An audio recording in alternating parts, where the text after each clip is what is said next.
we do have with us Dr. Hasan Shaheed. He is a Bangladesh origin robotics scientist and a pioneer in solar-powered drone technology. I don't want to give too much away. Let's just go straight to him, and of course, we will speak about it then. Assalamu alaikum and welcome to the show. Assalam. How are you today? Fine, thank you. How are you? I'm good, thank you. I have so much to ask you. I've come across your work. It's all over the media. It's something that we don't see a lot in our community, robots. We don't talk about robots a lot. I mean, it's something we talk about everywhere else, but just not in the Bangladeshi community. So tell me a little bit about your background. I understand you're from Borishal in Bangladesh. And Yeah, that's right. You've completed your education in Bangladesh as well. Yeah, that's right. So tell me a little bit about completed your education in Bangladesh and found yourself having a career in the robotics field in London. I was born in Borishal and I completed my schooling from Borishal Cadet College. As you know, SSC, Secondary School Certificate, kind of equivalent to GCSE here, and also HSC, Higher Secondary School Certificate, which is a level here actually. I completed from Borishal Cadet College and I stood third in Jeshore Education Board in both SSC and HSC. Then I got admitted to Dhaka University, Applied Physics and Electronics. I completed honors, BSc, Bachelor of Science, and also MSc from Applied Physics and Electronics. I got the first position in both BSc and MSc. And then I was a teacher for Dhaka University for about 1 year and 4 months. And at that time, because my aim was to get a scholarship to do PhD, and one of the prestigious scholarship is Commonwealth Scholarship. Yes. So I got the Commonwealth Scholarship in my first attempt to do PhD in Sheffield. That's amazing. I will interrupt you there. I mean, it is very difficult, of course. I mean, I understand it's very difficult to get into cadet college and then to go on to secure a Commonwealth scholarship. It's not an easy thing to do. So how did you accomplish that? Did you have a mentor? Who guided you through the process? Yeah, for the cadet college, it was my brother. Yeah, and from family. And later part, you start and you see the future. So there was no further guidance from the family. It was mainly my teachers who guided me up to Dhaka University. And then you know what is future. Each step you complete and you discuss with your friends, from your teachers what is the next step. So that's how, because when I got Commonwealth scholarship, or when you become teacher, in the university, the first thing you think about is to complete your PhD because you're in education. Yes. And what are the options? The best option is Commonwealth. Yes. And Monoboshu is another one who was very famous from Japan, but definitely Commonwealth is much more prestigious and people aim to secure it. And the way Commonwealth happens, actually, it takes part of your performance in your SSC, HSC, and honors and masters, because my performance was good in all. Amazing, probably. So that's why for the first time, meaning at the first stage, first attempt, I got Commonwealth. Amazing. And of course, you then decided a career in robotics, like, the robotics, the science around it. How did you decide, this was the sort of field I want to go down? The thing is, one thing lead to others. Yes. So when I was a teacher, when you want to do PhD, then some of our teachers were already doing PhD abroad, and 2 of them were doing PhD at the Sheffield University in robotics. So, and then that makes life easy for you, where to get admitted, because from Bangladesh at that time there was no internet, there was there was, but it was not that level actually. Yeah, it was limited access. Limited access. So most information was from teachers. We did not search a lot of university. When we apply for a Commonwealth scholarship, you have to select 3 universities. So because I knew Sheffield University is a good university and 2 of my teachers were there, so I selected, and it was robotics. So, and our teachers used to tell stories about robots a lot. So that's how, the journey began with robotics. Of course. And I mean, when you moved from Bangladesh to the UK, was it challenging for you to adapt to that sort of lifestyle? How did you find it at first? Yeah, it was myself alone, definitely it was a bit difficult at the initial stage, but there was a very good community in Sheffield, especially Bangladeshi community in Sheffield was very helpful, and some of my teachers were already there, so they made my life quite easy and very good for Amazing. at the initial stage. Amazing. So, of course, I know we have a little guest with us today. I say little, but it really is a big achievement. One of your leading, of course, finds, which is the solar drone. Could you tell me a little bit about this, of course, achievement? Yeah, what happens, while I was in Sheffield, I completed my PhD in robotics, Yes. and one of my fellow actually friend, he was doing research in helicopter. Okay. So, so when I submitted my thesis, I had some time, and because in research you collaborate on things can be applied to other things. So some of the techniques I applied to my robot can also be applied to helicopters. So Okay. we were living in the same dormitory, and we decided that we can do some research together. And we did some research together on the helicopter we published. And immediately after PhD, I got an offer from, definitely I applied to Queen Mary University of London. And I purchased the same helicopter. It's a feedback, it's a company to do my research. So that's how research began with helicopter. And the issue, and then helicopter and quad rotor drones is quite similar.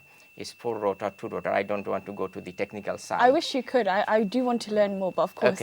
Okay. So what happens, and the quad rotor drone has a very, you will understand its limitations, that it can only fly about 30 minutes with battery.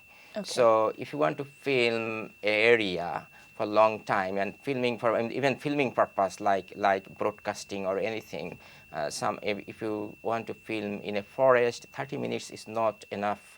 You see, so you want to increase the endurance, the time of the the drone technology, and definitely one of the available source of energy is sunlight. Yes. So from there I moved to solar drone, and at the first time, at that time there was no solar drone. No, and of course. And with my student Ali Abid Ali, who we started the first third-year project, BN's project, and we made the first solar drone in the world at that time. And that was in 2012. And then next year, in the technology, actually you take energy from sun and you power the battery. Yes. So next year we wanted to fly the drone without any battery, meaning direct sun energy going to the different propeller that help moves the drone actually. And we were successful just to lift it up, and that made history, because it was possible, meaning we showed it is possible to lift a drone up from the ground with just solar energy with battery. Yes. So that research continued, and that was 7 students. That's a big team. Group students, 7 group students, and I had my colleague with me as well. And at that time, what happened, because our bread and butter comes from research. Everyone knows that's our aim. So I wanted to recruit, because there are 7 students, few of them are very good. All of them are good. Recruit some of them as PhD students, and it needs a grant on all sorts of things. There's a lot of things involved. Access, and they were interested, but I could not manage to recruit because of the lack of funding from their side, from our side. Finally, Ali convinced 1 year after that, he wants to do PhD on the drone, and I was very excited. And I managed to arrange some. It's not a grant; it's that he works in the university, and that will give his living expenses. And because he was a home student, so there was limited tuition fees. So somehow I managed to recruit him, and when we together worked on the project. It was a 4 years project, which ended up with the world's, at this moment, world's smallest solar drone so far. And this is on our show. Do you mind showing our guests? Yeah, no problem. Yeah, I can show it. Great. It's with me at this moment. How exciting. So 2 things I want to show. When you see the solar panel on the rooftop, so this is one of the cell. Yeah.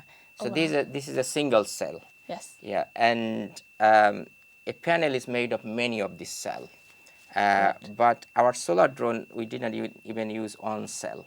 So it's less than, we used half of it Half of it, actually, okay. and we made different strip to enhance the energy. So this is the drone. Amazing. Yeah, so Wow. this is the propeller I mentioned, so Yes. energy goes here to rotate and that's lifted up. So there's the drone. And as you can see, we had to make everything so light to make it fly with a small amount of energy. So the dimension of the drone is 15, the main frame is 15 centimeter by 15 There's a lot centimeter. of technicals A to lot this, of of technical course. thing, and weight is just Yes. 71 gram. 71 grams. Yeah, that's the Amazing. yeah. Okay. I mean, I think for me, the main question is once you accomplished this, what was the feeling like? You saw it work, you saw it in action. What was your feeling like? Yeah, we were excited, and Yes. because we are academics, we want to publish. The Yes. first thing is that we wanted to course. publish in a very good journal. It was COVID time when A very difficult time, of course, difficult as time, all everyone those can things remember. happened. We targeted Yes. few of the journals. Nature is one of the top journal, so we targeted some of, and within Nature there are many journals Yes. actually. So one of the top journals, Nature Communications. So we targeted that, and it goes to 3 reviewers. We convinced 2 of them were happy to publish it. Third one came again and again, and new questions. It's not his. I'm not saying he has the right to ask a lot of questions. Actually, we could not convince him actually. So we went to another journal. It's also Nature. It's Nature Nature Group Scientific Report. So after 3 iterations, we were able to publish in Nature. So Amazing. Nature scientific reports. Of course, I mean, with this big accomplishment, the only right question would be, what is your next sort of project that you're working towards? Yeah, there are a number of projects. Solar drone is one of them. Yes. So because the earlier drones made news, and we published papers, so people from different parts, especially the researcher. So I actually was recruited in addition to Ali, I recruited 2 other students. Okay. So with one of them, we made a full-fledged bigger drone flying with solar and battery, and he is now a lecturer at Sheffield Hallam University. Amazing. Ali worked in Dyson, and he moved to another university. Sorry, So- another company. And then last year I started work with the company. Company sponsored a PhD student, and we are trying actually. Hopefully, we don't know. We hope. What's happening actually? We want to make a solar quad plane, a small sized. Company is interested to it. So company sponsored that Amazing, student. wow. So we are working on it, but most of the money will be owned by company, but we will do our part of the work. Of course. And then this year, in addition to that student, we have a discussion with the company that company will give us, because company will want to make that quad plane, but for our work, we want to recruit 3 researchers, 2 after PhD, postdoc we call, and on PhD. And we have asked them about $750,000. But we have asking from them. Wow, yes. Because we need to Of approve course you need it. 3 researchers. Yeah. We are asking from them, and companies is still considering. So we are at that stage. Well, hopefully, inshallah, they do consider. I mean, I've had an amazing time talking about this because it's not every day that you come across someone, a leading scientist, of course, in robotics, who can tell you about this drone that he's created with his team. And of course, I know you're so big on mentoring and, teaching students, but I wish I could talk more, but we really are short on time. But thank you so much for being on the show today. I really appreciate it. Yeah, thank you very much. I really hope to have you next time as no, well. No Please problem. make sure to come back. So we just concentrated on research, but there is other colonoscopy type capsule robot research, and there is also prosthetic hands that we are doing research on. Maybe that's something for another show. So for another show.